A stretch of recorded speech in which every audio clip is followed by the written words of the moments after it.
Hello বন্ধুরা, আপনারা সবাই কেমন আছেন? আশা করি অনেক ভালো আছেন। তো পল্লীগ্রাম টিভিতে আমাকে নিয়ে একটা ভিডিও আপলোড হয়েছে। তো আমি স্বপ্নেও ভাবিনি যেরকম ভিডিও পল্লীগ্রাম টিভিতে আপলোড হবে। তো ভিডিওটা দেখার পর অনেক খারাপ লাগলো এবং অনেক রাগও হলো, আবার অনেক ভালোও লাগলো। তো পল্লীগ্রাম টিভিতে হারুন ভাইকে নিয়ে আমি কিছু বলবো। তো হারুন ভাই কী বললো ভিডিওতে, যে আমি নাকি মদ খেয়ে রাস্তায় পড়ে থাকি, মেয়েদেরকে নিয়ে ঘুরতে যাই, হোটেলে থাকি, সিগারেট খেয়ে বেড়াই, রাস্তায় রাস্তায় সিগারেট খেয়ে বেড়াই। তো আমি যতটুকু জানি যে 18 বছর না হলে কোনো ছেলে মেয়েকে হোটেলে জায়গা দেয় না। আর তুমি তো নিজে মুখে বললা যে আমার বয়স 16, আমার বয়স 16 বছর। আপনারা হয়তো জানবেন, আপনারাও জানেন এই ব্যাপারটা। তো আপনারা আর বিচারটা করবেন, কমেন্টে অবশ্যই বলে যাবেন। আর তুমি কি বলেছিলা আমি নাকি তোমার ছোট ভাইয়ের মতো। তাহলে কি একটা বড় ভাই পারে তার ছোট ভাইয়ের দুর্নাম করতে, তা আবার সোশ্যাল মিডিয়াতে? আসলে তুমি আমাকে ছোট ভাই হিসেবে ভাবোইনি। যদি তুমি ছোট ভাই হিসেবে ভাবতা তাহলে তুমি আমাকে নিয়ে সোশ্যাল মিডিয়ায় এইসব ভিডিও বলতা না। কিন্তু তুমি আমাকে ছোট ভাই হিসেবে ভাবোইনি। আর তারপরে বলবো মিলন স্যারকে। তো মিলন স্যারকে আমি যথেষ্ট সম্মান করি। তো মিলন স্যার বললো যে সবিককে অনেক ভালো ভাবতাম, আর দিন দিন তার ব্যবহার অনেক খারাপ। বললেন আমি নাকি আপনার সামনে সিগারেট খেয়ে বেড়াই, এই করি ওই করি। কিন্তু আপনি কি একবারও আপনি কি বুকে হাত দিয়ে বলতে পারবেন যে আপনাকে আমি খারাপ ভাষায় কথা বলেছি, আপনাকে আমি আপনার সামনে আমি সিগারেট খেয়েছি? বলতে পারবেন? কখনো বলতে পারবেন না।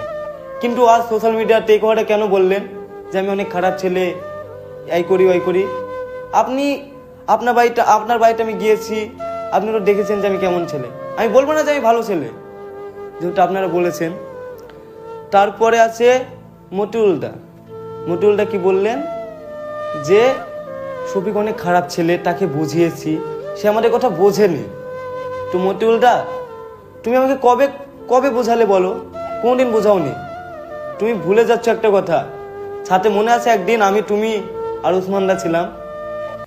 আমি তো ফোনের স্ক্রিন আর তোমরা ব্যাটারি।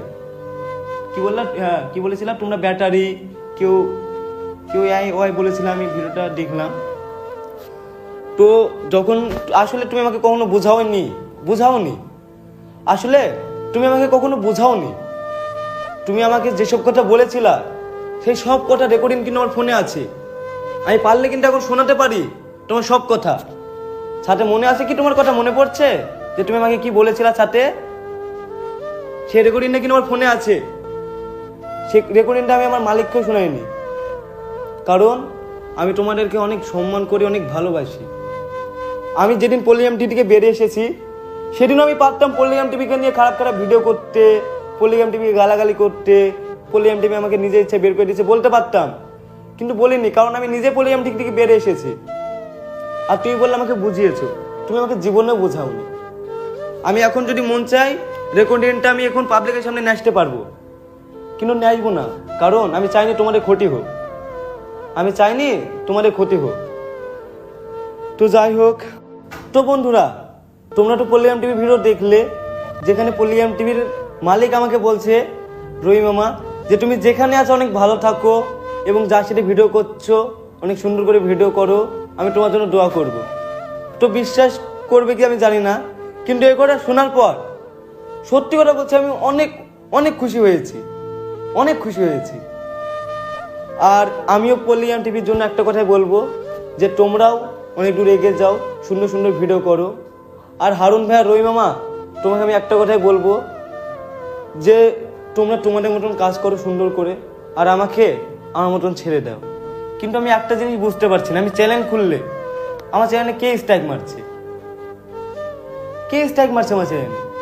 আমি এখনো কিন্তু বুঝতে পারছি না, এবং বুঝতে পারলেও তার নামটা আমি সোশ্যাল মিডিয়ায় বলবো না।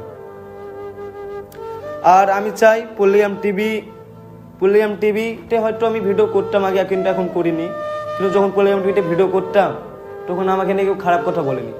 আজ পল্লীগ্রাম টিভি থেকে বেরিয়ে এসেছি, তখন আমাকে নিয়ে খারাপ কথা বলছে। তো আমি অত কিছু বলবো না। আর শুধু আমি এটাই বলবো যে পল্লীগ্রাম টিভি যেভাবে ভিডিও বানাচ্ছে সেভাবে ভিডিও বানাক এবং অনেক দূর এগিয়ে যাক। আর একটা কথা কি বলেছিলা, যে শফিক অনেক খারাপ ছেলে, আর আর কি একটা বেশ বলেছিল, হ্যাঁ শফিক এর সাথে ওই করে বেড়ায়, ওর সাথে ওই করে বেড়ায়, এই বলেছিলে। কিন্তু আমার মনে পড়ছে আজ থেকে 2 বছর আগে, 2 বছর আগে, আর তুমি বললা যে আমার চুল কাটিং নিয়ে, কানে দুল পরি। কিন্তু আজ থেকে 2 বছর আগে যখন আমি ছোট ছিলাম, তখন পল্লিগ্রাম টিভিতে কি ভিডিও আপলোড হতো, অনেক সুন্দর সুন্দর ভিডিও আপলোড হতো, যে ভিডিও দেখে আমি নিজে পর্যন্ত হাসতাম, নিজে ভিডিও দেখে। আর এখনকার ভিডিও কিরকম হচ্ছে আমি বলবো না, সেটা পাবলিকই বলবে এখনকার ভিডিও কেমন হচ্ছে। আগেকার ভিডিও অনেক ফানি হতো, আর এখনকার ভিডিও প্রেম ভালোবাসা এরকম টাইপের ভিডিও হচ্ছে। সেটা দর্শক কমেন্টে বলবে যে পল্লিগ্রাম টিভির ভিডিও এখন কেমন হচ্ছে আর আগে কেমন হতো।